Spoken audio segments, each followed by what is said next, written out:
Patriarchy rarely storms in with drums and banners. It does not always shout its intentions or announce its arrival. More often, it settles quietly as into customs passed down unquestioned, into traditions defended as culture, into expectations so old they feel invisible. It decides who belongs, who leads, who inherits, and who must leave. In western Kenya, in the lakeside city of Kisumu, Peninah Kayo had lived long enough to recognize this truth, not as theory, but as lived reality. At 45 years old, Peninah was not naive. She had spent decades outside Kenya, building a life far from home. She had worked in the fashion industry, a world that demanded discipline, negotiation, and resilience. She had signed contracts in foreign languages, held her ground in rooms where women were expected to soften their voices, and learned how to survive professionally in spaces that rewarded confidence but punished vulnerability. She had also survived a marriage that did not survive her growth. Her divorce had been painful, public in its unraveling, quiet in its aftermath, and yet she rebuilt.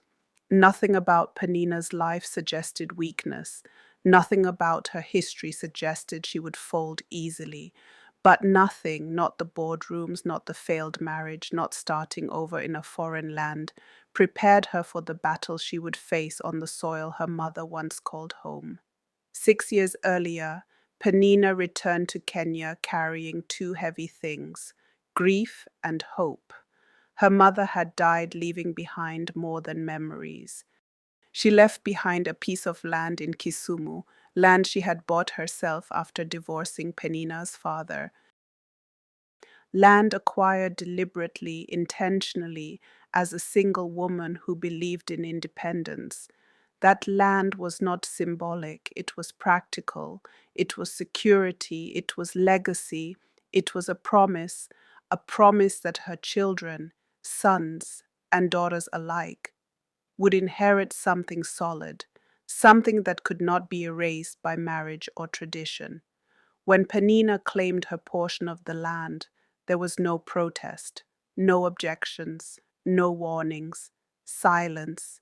She chose to develop it carefully, not extravagantly, not recklessly. She envisioned a modest but dignified home, a place of rest and belonging. Alongside it, she planned rental cottages for tourists drawn to Lake Victoria's quiet beauty, for travelers seeking stillness rather than spectacle. For 2 years, Peninah worked relentlessly, stone by stone, loan by loan, delay by delay. Construction stalled when funds ran low, materials arrived late, contractors disappeared. Still, she persisted. She built a house. 10 cottages followed, each one representing sleepless nights, calculated risks, and the courage to keep going when doubt was louder than encouragement. Eventually, bookings began to come in, then reviews, then referrals. A steady income followed. For the first time since her divorce, Peninah felt anchored. She believed finally that the hardest part was behind her. She was wrong. Because even the strongest foundations can be challenged, even the most carefully laid plans can be threatened, and even the most independent hearts can be tested. 3 years later, they arrived unannounced, Moses and Simon, her half-brothers, sons from her mother's second marriage, stood in her living room not as family, but as men who believed they were owed something. They did not sit. They did not greet her warmly. They did not ask questions. They demanded. They told Peninah she needed to leave, not negotiate, not share. Leave.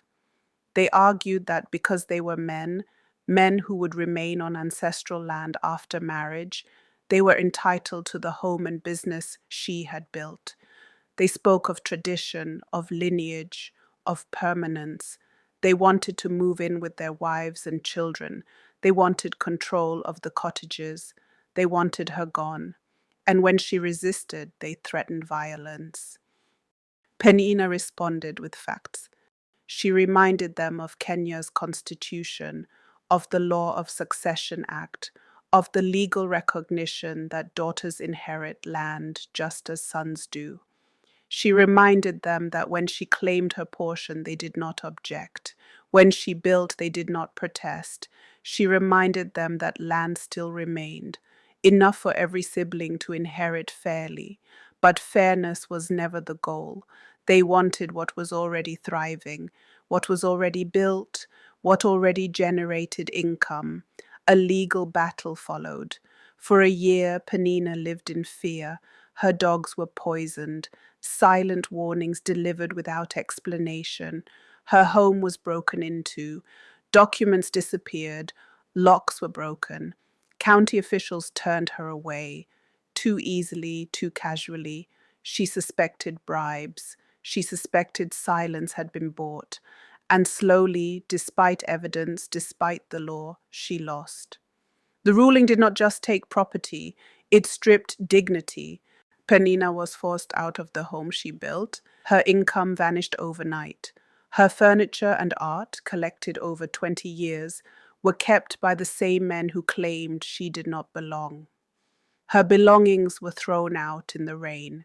She gathered them in silence. She slept in the gutted structure that had once been her mother's home, a space she had previously used to shelter her dogs. When she went online, her voice shook, but it did not break. She spoke of depression, of rage, of grief. "I've been drinking a lot," she admitted, "but now I've made a decision to stop and live." What followed was not defeat, it was recalibration. Her siblings, Ben and Amelia, deeded their shares of the remaining land to her. A legal oversight corrected, a future reopened. With the help of supporters, mostly women who recognized her struggle, Peninah fenced the land, secured title, began again. Her half-brothers returned, watching, hovering, intimidating, but this time Peninah did not shrink. She built again, not luxury but ownership, not excess but permanence. She learned that patriarchy does not collapse easily, but neither does a woman who refuses to disappear. And in standing her ground, Peninah Kayo did more than rebuild a home. She challenged a system that expected her silence, her surrender, her departure. Instead, she stayed.